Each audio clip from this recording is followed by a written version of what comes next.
თუ ვინმემ გული მატკინა, როგორ მოვიქცევ?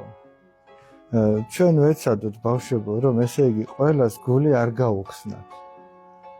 ნახე, ყველას გული კი არ უნდა გაუხსნა. გული მხოლოდ იმას უნდა გაუხსნა, ვინც იცის შენი გულის ფასი, ვინც გაუფრთხილდება შენს გულს.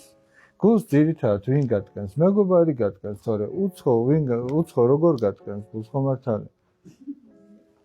ამიტომ ვინც შენ საყვარელ ადამიანად მიიჩნია, იმას უხსნი გულს, ხო? ამიტომ გაუფრთხილდით გულს და იმას გაუხსენით გული. პატივით ყველას ეცით. პატივისცემა ყველას მიმართ გქონდეს, მაგრამ ეგ იმას დანიშნავს, რომ ყველას შენი გული გადაუშავე. გესმით? ამიტომ ნაკლებადაც გეტკინებათ გული. და თუ ვინმემ გატკინათ გული, აბატიეთ თქვენს გულში იმას. ნუ გადაუხდის ამაგიერებს.